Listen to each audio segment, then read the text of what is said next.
इस शेड के नीचे तेरा वचन सीखने के लिए आपने इंतजाम करके दिया। तेरे दास दासियों को दूर दूर से आपने लेके आए।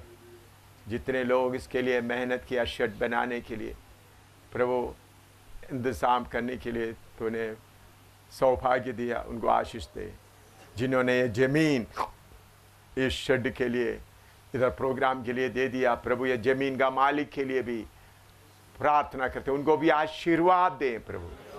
जितने लोग इसके लिए सहयोग किया सबके ऊपर आशीष हो प्रभु। हम तेरे दास दासी लोग तेरा वचन सीखकर तुझ में बलवंत होने के लिए आए हैं, दूर दूर से आए हैं प्रभु। इनके कलीसियाओं को तेरे हाथ में सौंपते हैं। जिधर जिधर से उन्होंने अपना सेवा को छोड़ कर आया उनको भी आप संभालें। इधर आप इनको भी तैयार करें, और जो लोग आने में हैं, तैयारी में हैं और सफ़र में हैं, उनको भी सही सलामत लेके आए। इधर में रहने के लिए आपने इस गुरदासपुर के भाई बहनों के अंदर में बोझ देकर कमरा खोल कर दिया। उन सबों को आशीष दे प्रभु, जिन्होंने अपना कमरा हमारे लिए खोल कर दिया है। खाना बनाने का इंतजाम आप कर रहा है, मेहनत करने वाला सबके लिए धन्यवाद हो। इधर से हम जो भोजन खाएं, जिधर में आराम करें, इधर में जो वचन सीखें, सब तेरा मर्जी के अनुसार होने के लिए कृपा दे प्रभु। तेरा डर और खौफ में आप इधर हमारा बीच में मौजूद है करके समझते हुए, डरते और कांपते हुए, तेरा उपस्थिति को समझते हुए रहे प्रभु। जब हम लोग इधर में इकट्ठा हुआ, इस गुरदासपुर शहर के लोगों को ये मालूम हो जाए इधर में परमेश्वर के लोग इकट्ठा हुआ है, परमेश्वर उनके बीच में है प्रभु। ये सारे गुरदासपुर के लोगों को अनुभव हो सके। ये मामूली एक कन्वेंशन नहीं, एक कोई क्लास नहीं, बल्कि सर्वशक्तिमान परमेश्वर खुद उपस्थित होता है प्रभु। चारों तरफ के लोगों को इसका डर, तेरे उपस्थिति का डर महसूस हो जाए। तेरे हाथ में सौंपते। पवित्र आत्मा आप ही सिखाने वाला है, आप सबको वचन सिखा दे प्रभु। जब मैं वचन सिखाए, तेरे दास लोग सिखाएं, पवित्र आत्मा आप ही हमको जरूरत के अनुसार का वचन सिखाकर हमको मजबूत कर दे। तेरे हाथ में सौंपते हैं, सारा आदर महिमा आपको देते हैं, यीशु के पवित्र नाम से मांगते हैं, आमीन। बैठिए।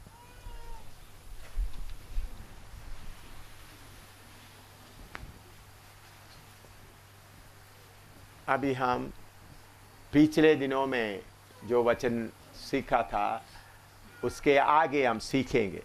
आपको याद होगा पिछले समय में प्रभु यीशु मसीह का पदवी या टाइटल क्या है करके हमने शुरू किया था। आदम ऐसे एक एक करके 31वां नंबर तक हम सीखा है। फॉररनर या अगुआ 31 तक हमने सीखा है। तो अभी उसके आगे का हम सीखेंगे। तो प्रभु यीशु मसीह के बारे में सीखना इसलिए ज़रूरी है कि आजकल लोग यीशु मसीह को पहचानने के लिए, या बहुत तरह लोग अलग अलग उपदेश लाते हैं, तो हमको हमारा प्रभु यीशु मसीह के बारे में गहराई से वचन में जो दिया हुआ बातों को गहराई से जानना जरूरी है। इसलिए आज अभी हम 32 नंबर 32 प्रभु यीशु मसीह का दूसरा नाम 32वां टाइटल या पदवी पढ़िएगा। यशायाह 40 का 5 पढ़िएगा। यशायाह नबी की किताब 40वां अध्याय उसका 5। Isaiah chapter 40 verse 5। Isaiah chapter 40 verse 5।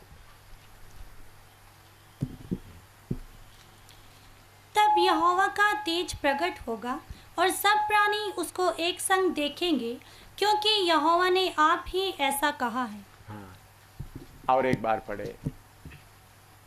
तब यहोवा का तेज प्रकट होगा। यहोवा का तेज प्रकट होगा।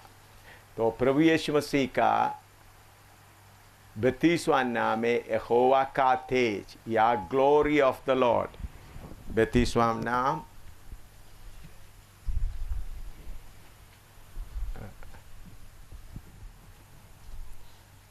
हमारा विषय हम सीख रहा है titles of Jesus Christ.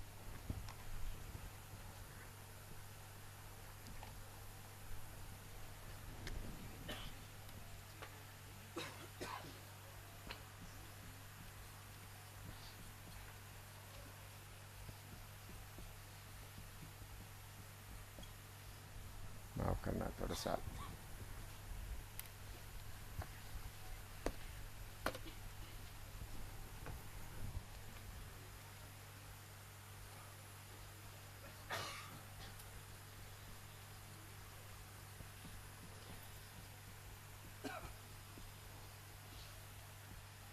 Titles of Jesus Christ।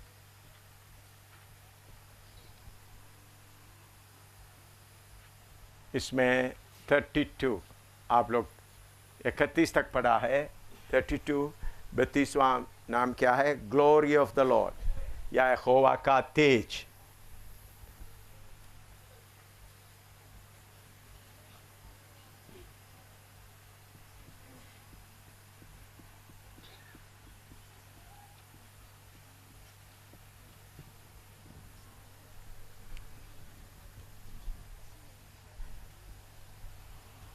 इसके लिए हम कोलोसी 1 का 19 और 20 पढ़िएगा। कोलोसी 1 का 19 और 20। कोलोसियंस chapter 1 verse 19 and 20। कोलोसियंस chapter 1 verse 19 and 20।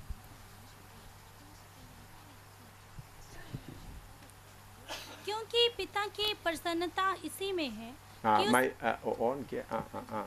हाँ थोड़ा सा वॉल्यूम देगा। क्योंकि पिता की प्रसन्नता इसी में है। और थोड़ा नज़दीक में आ जाओ। थोड़ा वॉल्यूम अप और करो।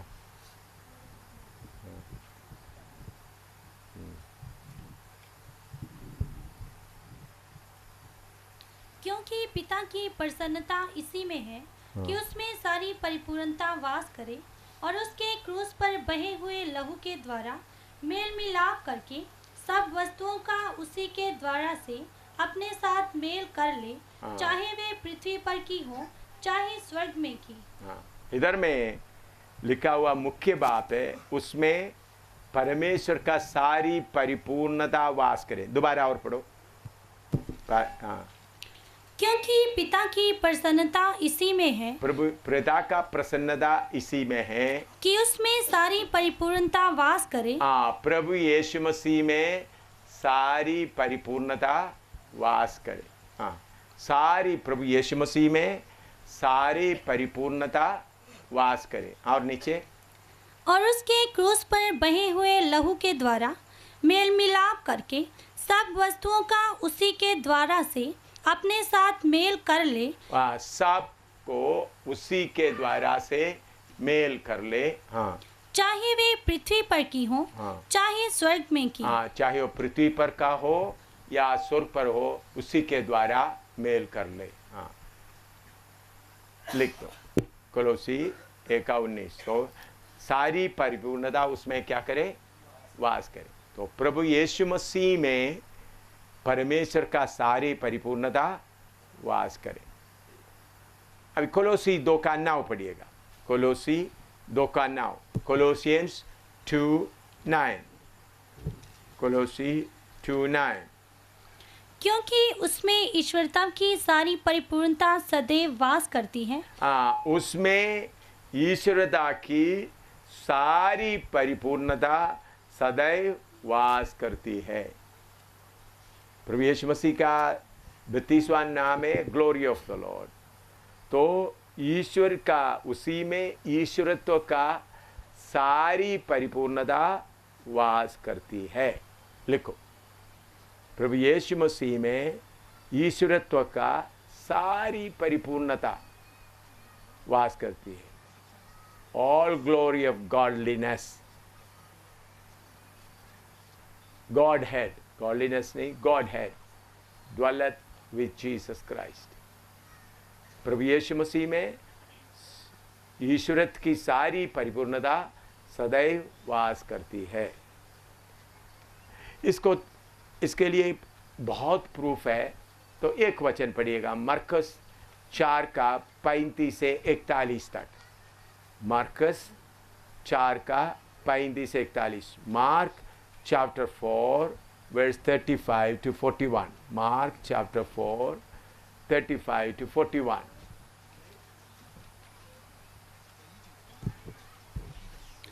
उसी दिन जब सांझ हुई तो उसने चेलों से कहा, आओ हम पार चलें।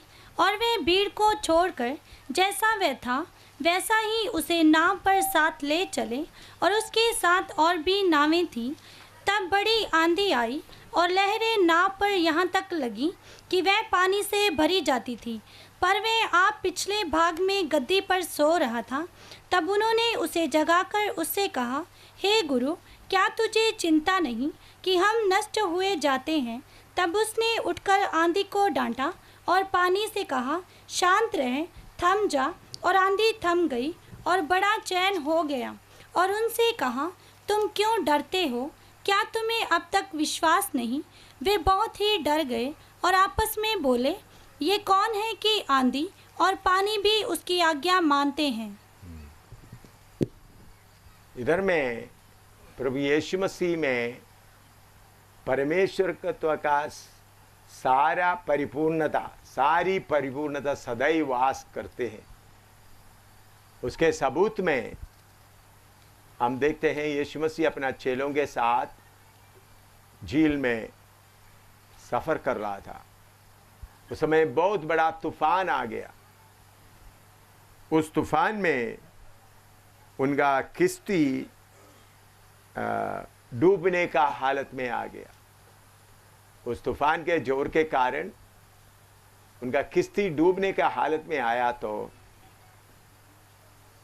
प्रभु यीशु मसीह खड़ा होकर कोई प्रार्थना नहीं कर रहा है, परमेश्वर हमको बचा ले, बल्कि हम देखते हैं प्रभु यीशु मसीह उठकर आंधी को ठंडा और पानी से कहा, शांत रह, थम जा।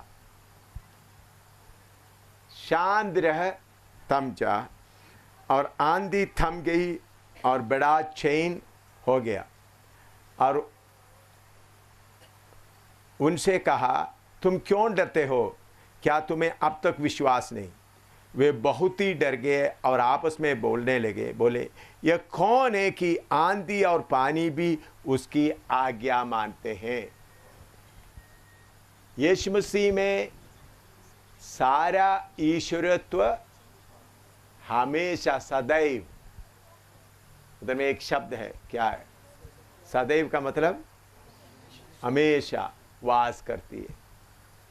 तो इधर आंधी आया, तूफान आया, यीशु मसीह खड़ा होकर विनती नहीं कर रहा है, प्रार्थना नहीं कर रहा है, बल्कि प्रभु यीशु मसीह आज्ञा दे रहा है। उन्होंने यीशु मसीह क्या बोलता है? शांत रह, थम जा। जब भी यीशु की मुंह से ये आवाज आया, मैं विश्वास करता हूं पानी और तूफान सब पहचान लिया, ये आवाज़ कोई नबियों में से कोई एक का आवाज़ नहीं, गुरुओं में से किसी एक का गुरु का आवाज़ नहीं, पैगंबरों में से किसी एक का आवाज़ नहीं, बल्कि सृजनहार का आवाज़ है। क्योंकि उत्पत्ति पहला अध्याय में हम पढ़ते हैं, सर्वशक्तिमान परमेश्वर गहरे जल को देखे, आज्ञा दिया, सूखा धरती दिखाई दे। जब उनके मुंह से ये शब्द निकल आया, ये सुंदर धरती जो हम देख रहा है पानी से बाहर निकल आया।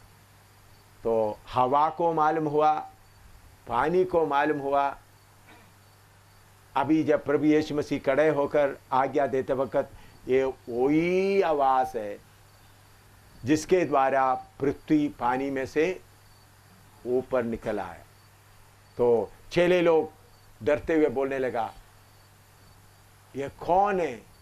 आंधी और पानी भी उसकी आज्ञा मानते हैं। तो आप याद रखना, हमारा प्रभु यीशु मसीह कौन है? उसका 32वां नाम है यहोवा का तेज, या परमेश्वर, जिसके ऊपर परमेश्वर का महिमा हमेशा वास करता है। अवतारों में से एक नहीं, गुरुओं में से एक नहीं, बल्कि मनुष्य के रूप में आया तो भी उसमें क्या वास करता है? परमेश्वर का महिमा सदैव वास करता है। लिखो, ये आंधी तूफान का बात भी आप लिखो। जॉन चैप्टर 1 वर्स 14, जॉन 1:14, यूहन्ना 1:14। और वचन देहधारी हुआ और अनुग्रह और सच्चाई से परिपूर्ण होकर हमारे बीच में डेरा किया, और हमने उसकी ऐसी महिमा देखी जैसी पिता के इकलौते की महिमा। हाँ, इधर में वचन देहधारी हुआ, हमारे बीच में वास किया। हम उसमें किसका महिमा देखा? पिता का महिमा देखा, जैसे इकलौता। तो वचन देहधारी हुआ, उसके ऊपर क्या देखा है? परमेश्वर का महिमा देखा। लिखो,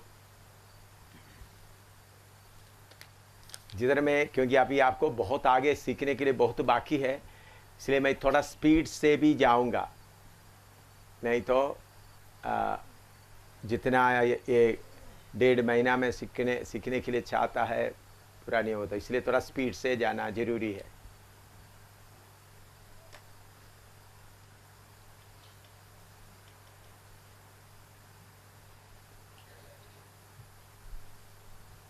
अभी यूहन्ना 14 का 8 और 9 पढ़िएगा।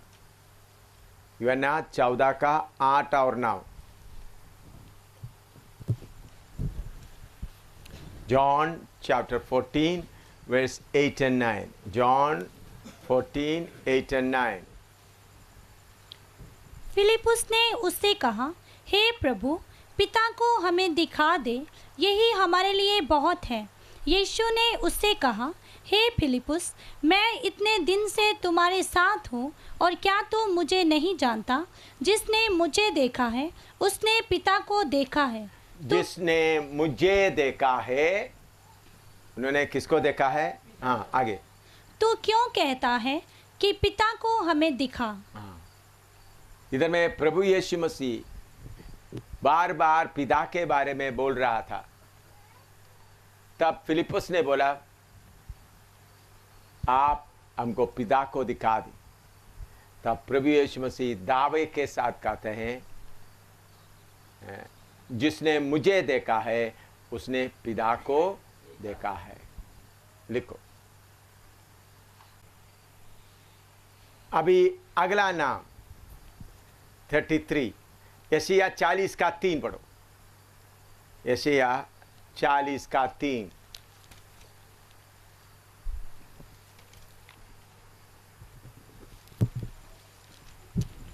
किसी की पुकार सुनाई देती है, जंगल में यहोवा का मार्ग सुधारो, हमारे परमेश्वर के लिए अराबा में एक राजमार्ग चौरस करो। हमारे परमेश्वर के लिए अराबा में एक राजमार्ग चौरस करो या तैयार करो। ये प्रभु यीशु मसीह के बारे में यूहन्ना बता रहा है।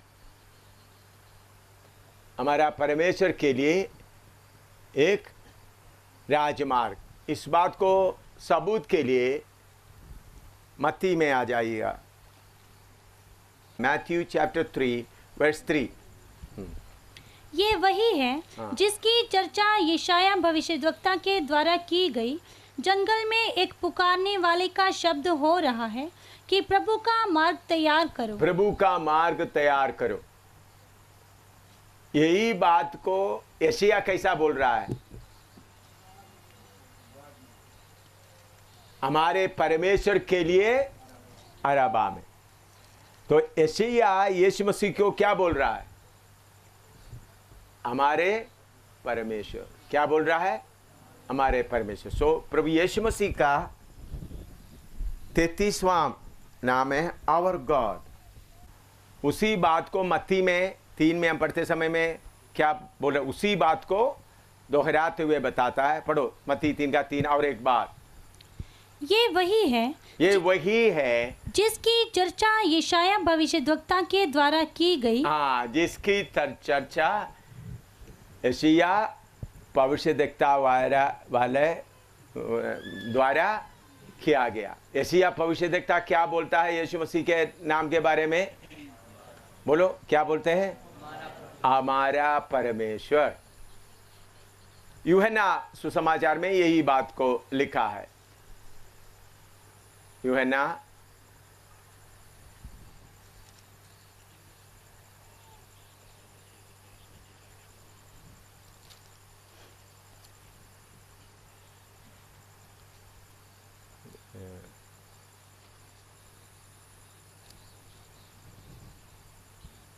तीसरा, माफ करना,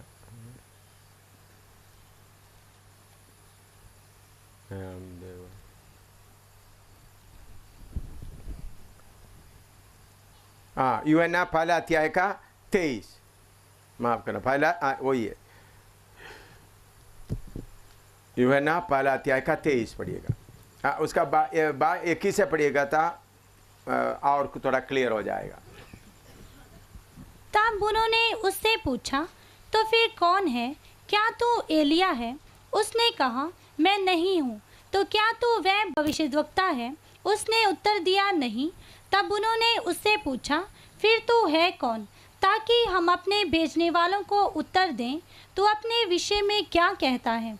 उसने कहा, जैसा यशायाह भविष्यद्वक्ता ने कहा है, मैं जंगल में एक पुकारने वाले का शब्द हूँ कि तुम प्रभु का मार्ग सीधा करो। हाँ, इधर में यूहन्ना बपतिस्मा देने वाला यीशु के बारे में कह रहा है, मैं बताते समय मैं कौन हूँ? तो उस वक्त बताते मैं पुकारने वाला हूँ जो जंगल में मार्ग सीधा कर।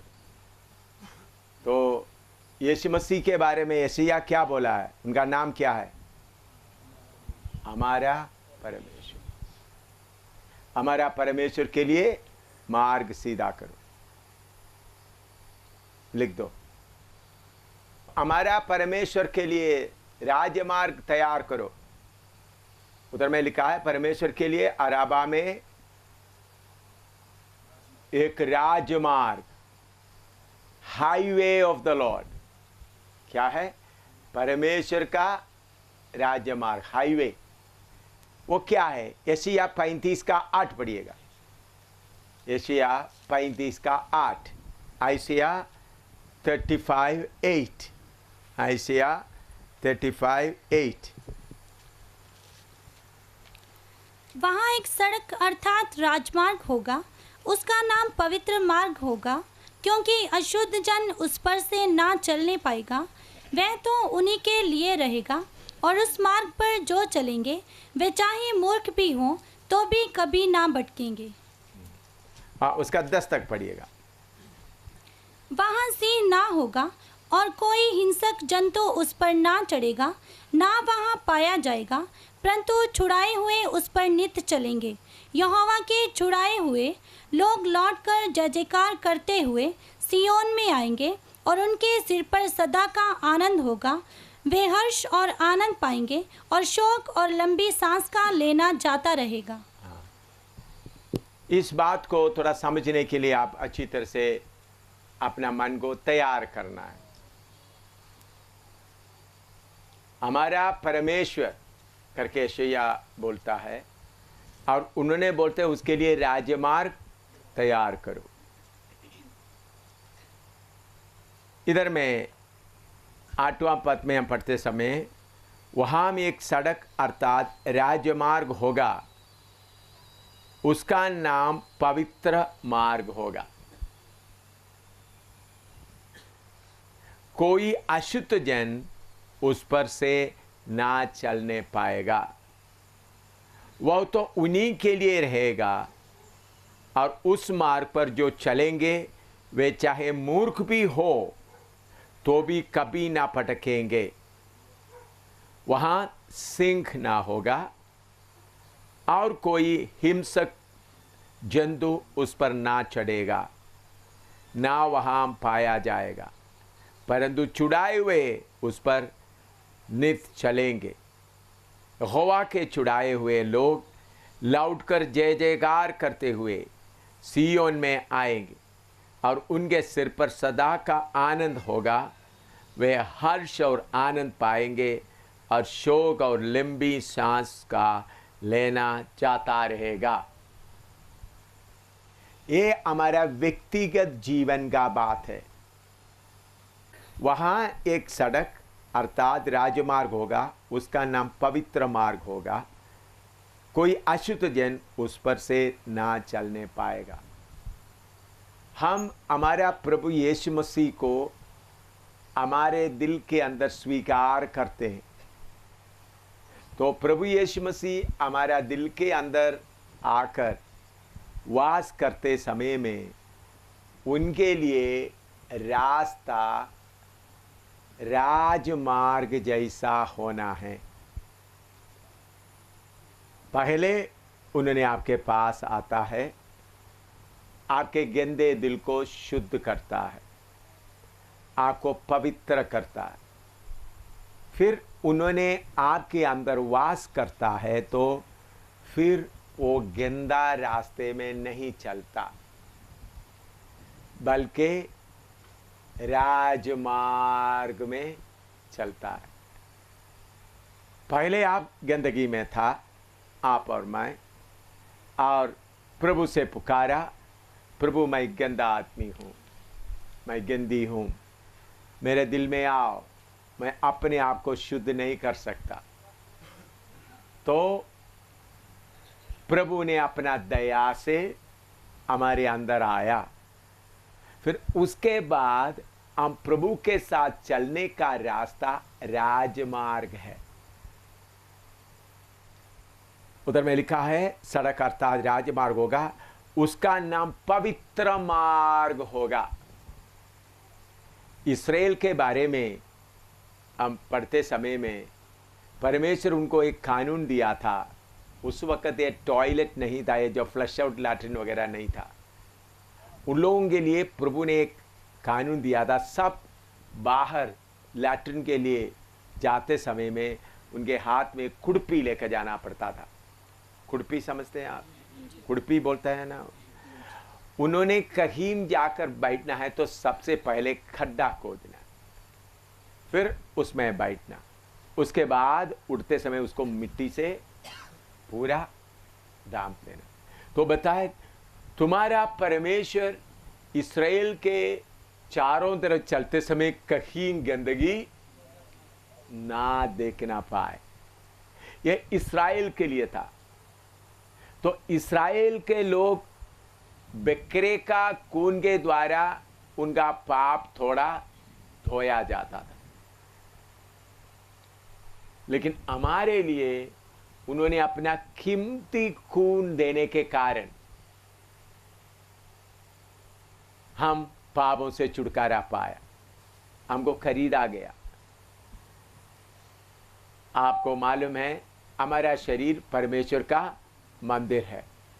जब परमेश्वर हमारे अंदर में वास करने के लिए आता है, पहले हम गंदे थे, प्रभु ने हमको शुद्ध किया, उन्होंने हमको अपने वास करने का स्थान बना दिया।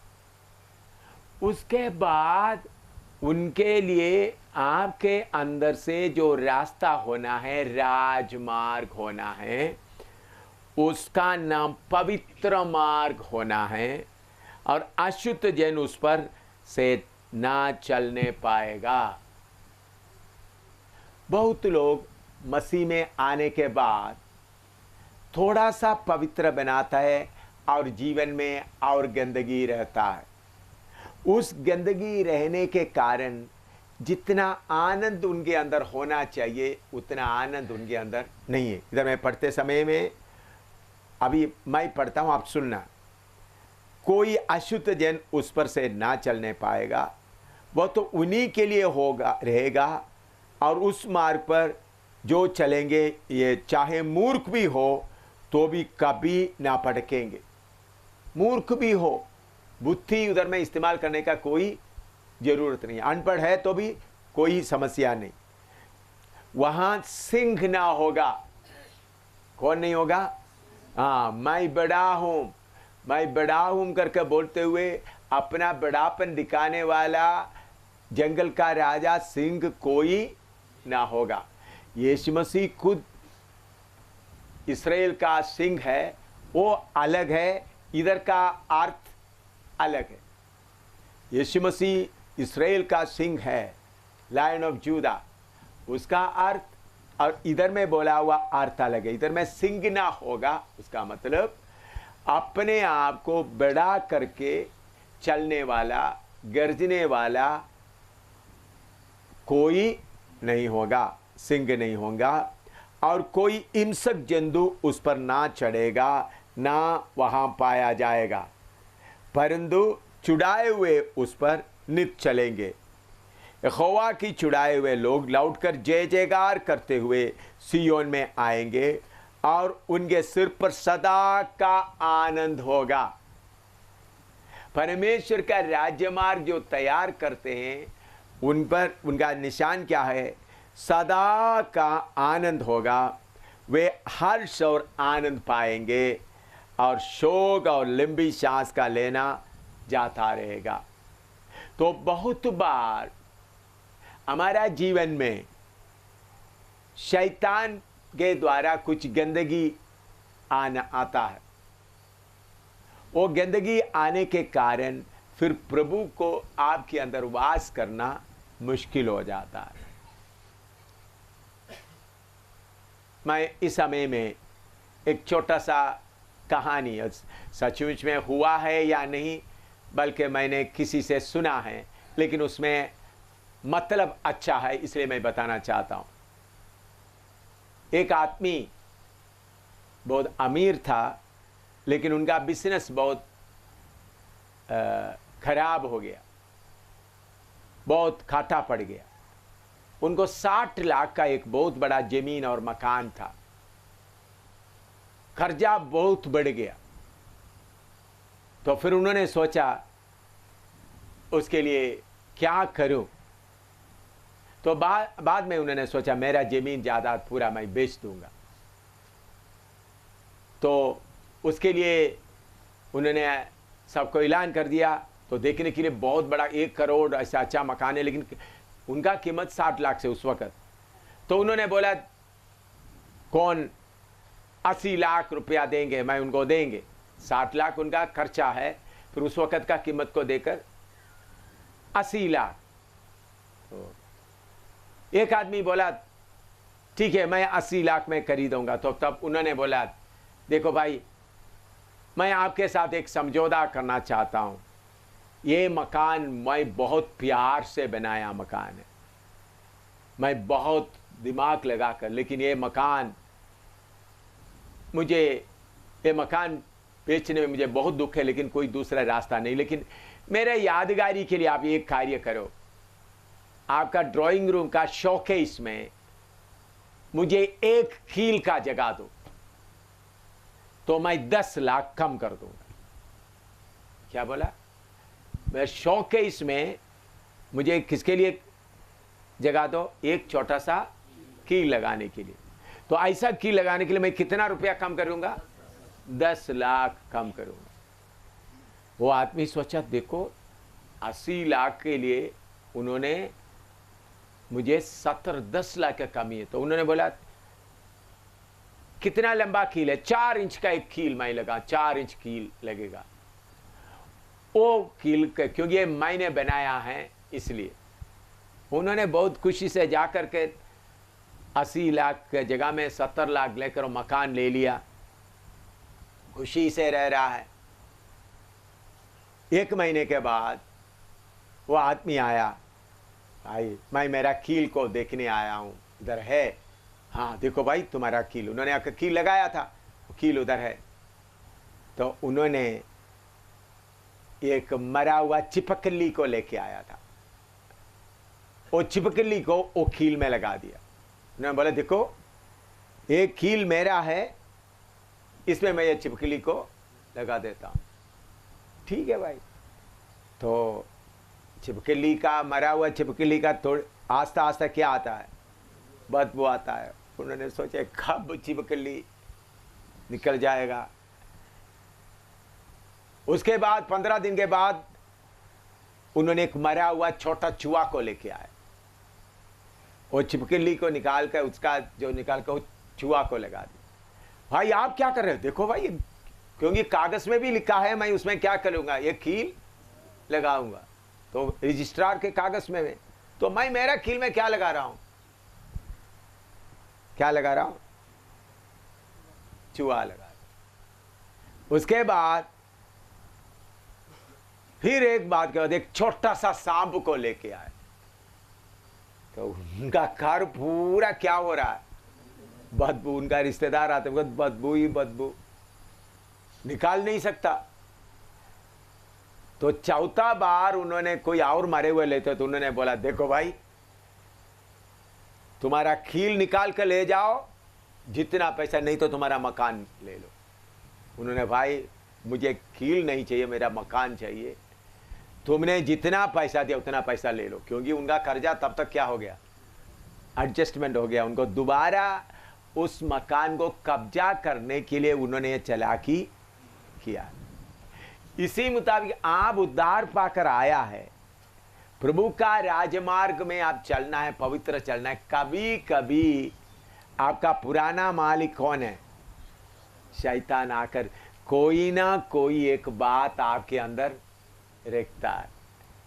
तो आप सोचेंगे इसे क्या होना है कोई, लेकिन आस्ता आस्ता बदबू आएगा, बदबू आएगा, बदबू आकर बाद में आपको पूरा बर्बाद करेंगे। ऐसा कितने लोगों का जीवन बर्बाद हुआ है। तो यहोवा परमेश्वर का मार्ग क्या है, पवित्र है।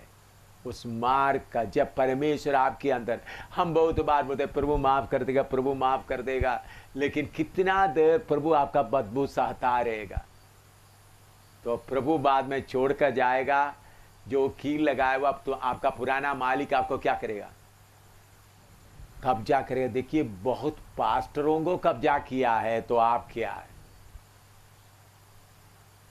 तो आप हमेशा, तो शैतान आपको कब्जा नहीं किया तो हर्ष का तेल आपके ऊपर, उधर में लिखा है, और उसके सिर पर सदा की आनंद होगा, वे हर्ष और आनंद पाएंगे।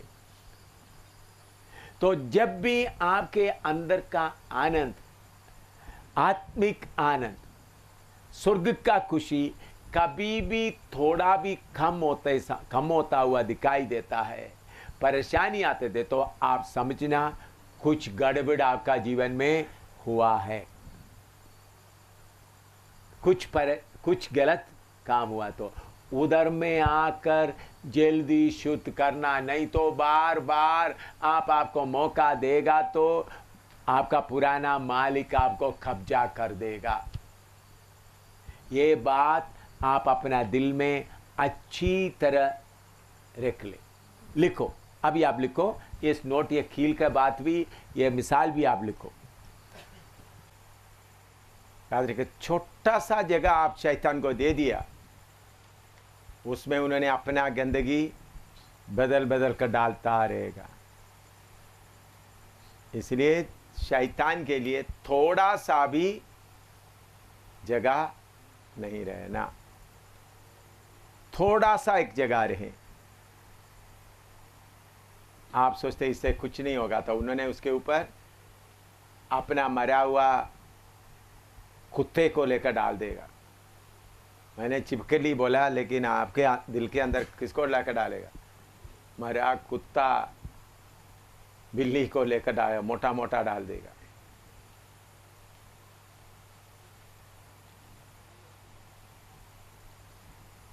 लिख दिया। अभी मुझे बहुत आनंद देने वाला और दिलेरी देने वाला, शैतान की शक्तियों से दिलेरी से लड़ने के लिए मौका देने वाला एक वचन है। मैं जो अभी नहीं, बहुत पहले ये वचन नोट करके रखा हुआ है, मेरे बाइबल में भी स्पेशल लिखा, यूहन्ना 14:23, यूहन्ना 14:23, जॉन 14:23, जॉन 14:23 पढ़ो। यीशु ने उसको उत्तर दिया, यदि कोई मुझसे प्रेम रखेगा तो वह मेरे वचन को मानेगा, और मेरा पिता उससे प्रेम रखेगा, और हम उसके पास आएंगे और उसके साथ वास करेंगे। हम उसके पास आएंगे, उसके साथ वास करेंगे।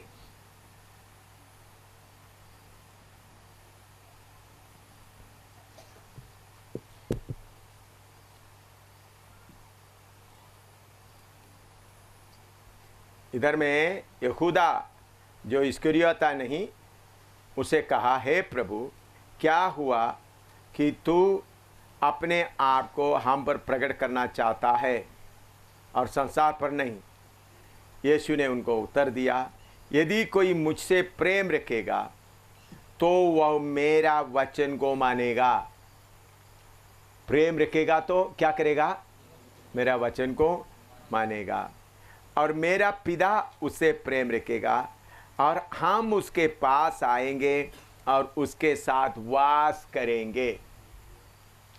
हम उसके पास आएंगे और उसके साथ वास करेंगे। आप लोगों को मालूम नहीं मैं कितने तूफानों को सामना किया है, अभी आगे कितना तूफान है मुझे मालूम नहीं,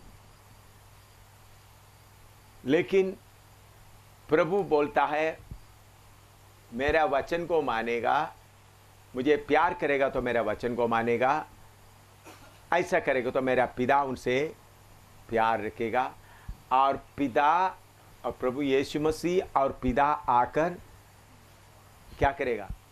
वास करेगा। जब प्रभु आपके अंदर वास करेगा तो फिर आपको हर समस्या को सामना करने का दिलेरी मिलता है। चाहे कितना भी तूफान आए, कितना भी परेशानी आए। मैं जब पंजाब में उग्रवादियों का समय चल रहा था, उस वक़्त खुद भी नंगल पास्टर सामुएल गिल के गांव में प्रचार कर रहा था। प्रचार करने के बाद उस वक़्त उग्रवादी लोगों ने, पंजाबी उग्रवादी लोगों ने सुना, और पास्टर सामुएल गिल, उनका बेटी भी इधर बैठे हैं, सामुएल गिल मुझे संदेशा भेजा, आप उन लोग उग्रवादी लोगों ने बोल दिया आपको हिट लिस्ट नंबर 1 में, हिट लिस्ट में रखा है। उनको बोला तुम्हारा पादरी को मार डालने जा रहा है, उन लोग हिट लिस्ट बना दी। तो उसका 1 महीने के बाद दरिवाल, हमारा कन्वेंशन दरिवाल में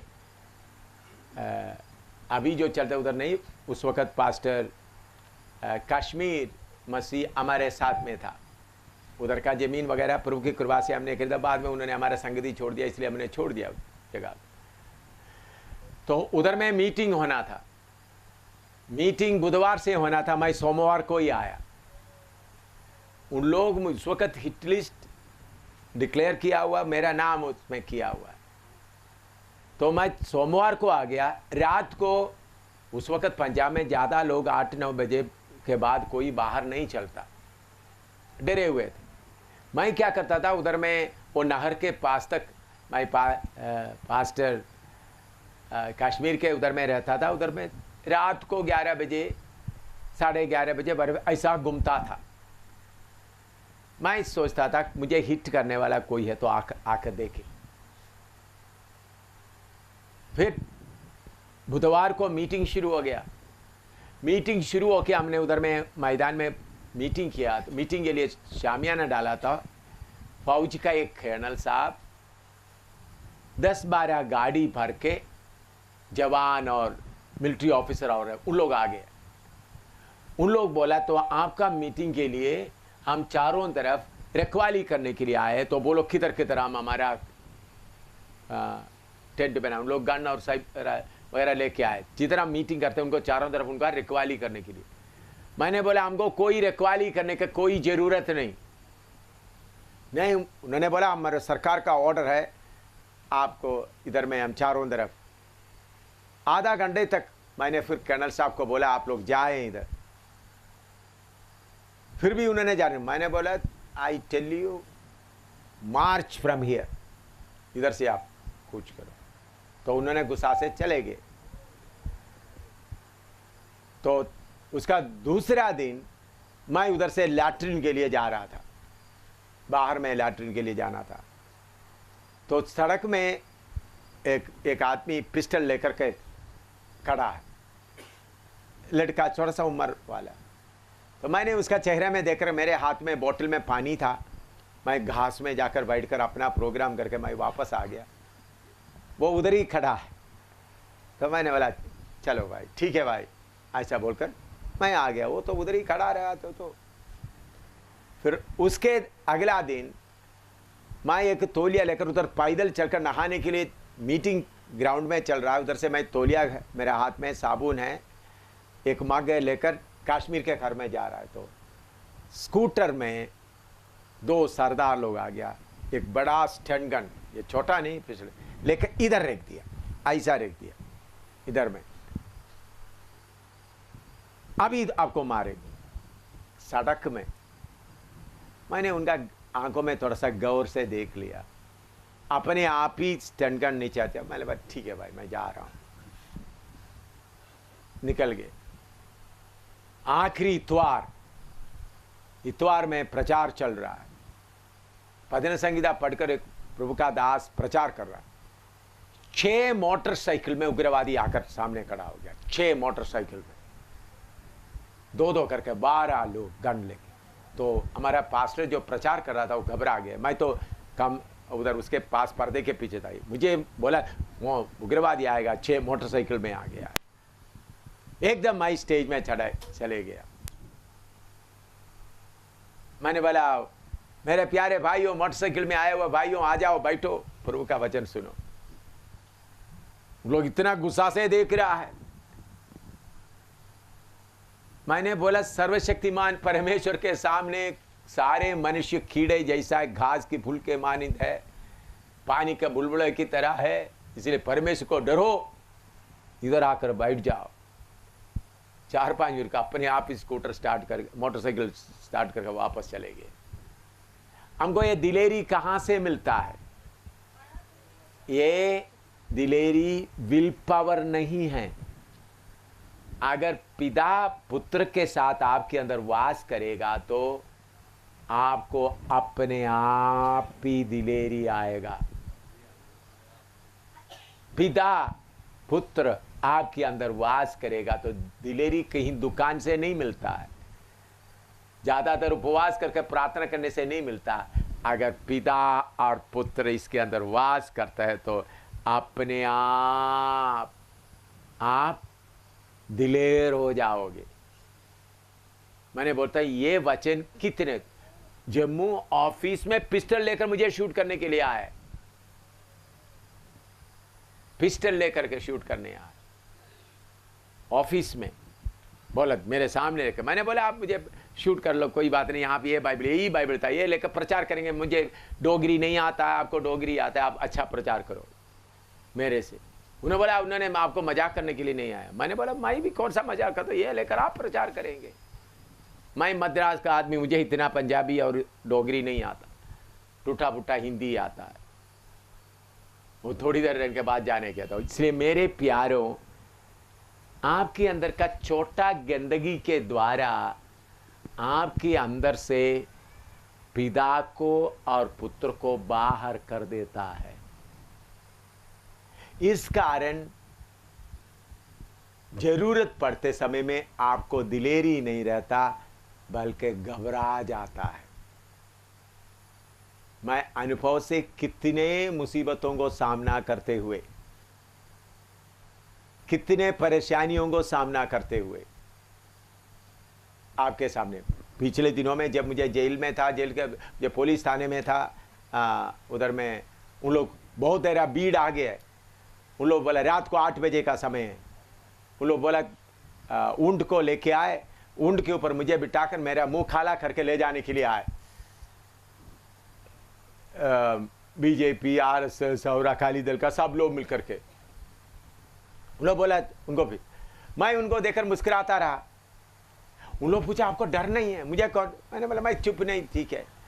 तो फिर बाद में उनको दे दे। फिर पुलिस, एक एसपी ने बोला हमारा पुलिस थाने से इन लोग ले जाने के बाद इसको मार डालेगा तो फिर हमको पूछा जाएगा ये कहाँ है, तो इसलिए हमारा कस्टडी से आपको ये हम इनको नहीं दे सकता, इसलिए मुझे नहीं दिया। नहीं तो मैंने सोचा था मुझे उन लोग ऊंट के ऊपर बिठा कर लेके जाएगा, तब मुंह खाला करके जुलूस निकाल कर लेके जाएगा। तो मैंने सोचा मेरे यीशु को कैसा ले गया, पहले मुझे हथकड़ी कर लेकर ले गया, तो मुझे कोई डरने का चिंता नहीं रहता था। मुझे जेल में रहते वक्त एक ही 2 बात का, प्रभु सही सेवक लोग खड़ा हो जाएं, सिस्टर्स के बीच में से सही गवाह खड़ा हो जाए। ये 2 बात मुझे थोड़ा सा निराशा में लाता था। जितना मैं चाहता था उतना हुआ नहीं। बाकी बात के लिए मैं पूरा तैयारी के साथ। तो मेरे प्यारों, जब हमारे चारों तरफ मुसीबत बढ़ते समय में आप देखने वाला, हमको दिखाई भक्ति से कोई फायदा नहीं। दिखावटी भक्ति से लोगों का इज्जत मिलेगा, ओ ये पवित्र है, देखो इसके अंदर कोई गलती नहीं। दिखावटी भक्ति से लोगों का इज्जत मिलेगा, लेकिन आपको असली चाहिए। लूका ये यूहन्ना 14:23 में लिखा है, पढ़ा है आपने, जो मुझसे प्रेम रखेगा, मेरा पिता का आज्ञा मानेगा, मैं और पिता उनके अंदर आकर क्या करेगा? वास करेगा। सर्वशक्तिमान परमेश्वर वास करने वाला जगह में शैतान या बाकी लोग आकर क्या कर सकते? अभी करने से भी क्या नुकसान है हमको? कौन वास कर रहा है? सर्व। इसलिए मेरे प्यारों, ये वचन सीखते समय में आज पहला दिन ही हम बैठ कर थोड़ी देर प्रार्थना करें। प्रभु, आप मेरे अंदर वास करने में मेरे अंदर का कमी को, गंदगी को मैं निकालता हूँ, चाहे उसके लिए कितना भी कीमत देना पड़े। तो हमारा परमेश्वर वास करने का जगह में कौन सा मार्ग है? वो मार्ग का नाम क्या है? राजमार्ग और पवित्र मार्ग। हालेलुया। प्रभु आनंद का हर्ष के साथ, चाहे सारे दुनिया खिलाफ हो जाए, शैतान का सारा फौज इकट्ठा आ जाए।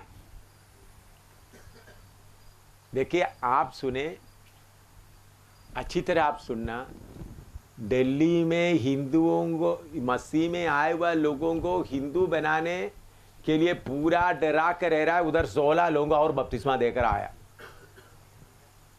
वो लोग आकर धमकी देकर गया उधर में, और क्या किया है? 16 लोगों को और बपतिस्मा देकर आ गया। आपको मालूम है, जब मैं उधर पहुंच गया, लोग प्रार्थना करते वक्त भी दरवाजे के बाहर भी कोई आवाज नहीं आने। उस हालत में डरे हुए थे, इतना परेशानी के हालत में थे। हालेलुया। अच्छी तरह प्रोग्राम किया, चलता है, प्रभु का सेवा किया और अच्छी तरह प्रचार हुआ और 16 लोगों को बपतिस्मा देकर आए। तो क्या करता क्या है देखता हूं। हालेलुया। हमारा परमेश्वर राजाओं का राजा, प्रभुओं का प्रभु। तो हम डर के रहने का जरूरत नहीं। आप अगर ऊपर बाहरी दिखावटी भक्ति दिखाएगा तो आपके अंदर डर ही आएगा। लेकिन प्रभु मेरा अंदर का गंदगी को निकाल देता हूँ। इन्हीं दिनों में आप मेरे अंदर वास करता हुआ। स्तिफनोस के अंदर कौन वास करता था? पिता और पुत्र। मैं ये बहुत बार ये वचन को मनन करके रोता हूँ। प्रभु, ये जो काम आप मेरे द्वारा करता है, मेरा खूबी से नहीं, बल्कि आप मेरे अंदर वास करने के कारण हो रहा है। ये मनुष्य कुछ भी बोले, मुझे मनुष्य क्यों, ये गंदा आदमी है, ये कितना गंदा है मुझे बोले, लेकिन मेरे अंदर वास करने वाले को दुखी नहीं करना है। वो मुझे देखकर क्या करना है, खुश रहना। प्रार्थना शुरू करो थोड़ी देर। सचमुच में एक ये वचन यूहन्ना 14:23 आपका जीवन में प्रभु ने बोला आसमान टल जाएगा, पृथ्वी टल जाएगा, मेरा वचन नहीं बदलेगा। प्रभु यीशु तो मैं और पिता उनके अंदर आकर वास करूंगा। खाला महरिया दोना शीरा लबाया। हिंदुस्तान का प्रेसिडेंट, हिंदुस्तान का प्राइम मिनिस्टर, जम्मू कश्मीर का या पंजाब का चीफ मिनिस्टर सब इकट्ठा आएगा तो भी हमको कोई डर नहीं, क्योंकि राजा होगा राजा, प्रभु होगा प्रभु हमारे अंदर वास कर रहा है। उला वतन हशी हाथाला वतन है दिलिया बाला हतन दिया रबा रबा शिखारा दानी दुलिया थना तिरी दिली न बादला जिना लेखा मारा धोनी का शांदला रतिने कतला रिया दना दिलानिया। अपने आप को प्रभु मैं कमजोर आदमी हूँ, हालेलुया हालेलुया, मैं दिलेर नहीं हूँ, मुझे हिंदी नहीं आता है, इंग्लिश नहीं आता है, लेकिन प्रभु आप मेरे अंदर वास करने में कोई रुकावट मैं नहीं दूंगा। जो गंदगी मुझे मालूम होता है मैं आपके द्वारा धोता जाएगा। वलवदा वलवदा निबादला दना दिला वरादला दिने वो निदाल खोरिए नियालवाय शोभिली दनादुरे नियालवाय लोडिया दनादरो मलापना को रादिलाए वानाया। चाहे हजारों लोग आपके खिलाफ आ जाएं, अगर पिता और पुत्र आपके अंदर वास करेगा तो डर का कोई जगह नहीं। हालेलुया। उसके लिए अगर कोई गंदगी अंदर है तो निकाल कर फेंकता जाओ, हर गंदगी फेंकते जाएं। वानी ओरी है चुना दुरे नीलू बराजुना दराजलो बना दुरागना डोडी लिल्लवा सगोनी केरिया दलामना जरादना करा जलावराय लोडिया जना दर्शाद लोनिया दला खरा बला देना दराजला दने दिया बलाय थोड़ी दामगार शुदार दानी दे लिया रकान जनिले दिया दला बराय ओ दिल गार दानिया जला दना दराय बायका। Hallelujah hallelujah hallelujah hallelujah hallelujah hallelujah hallelujah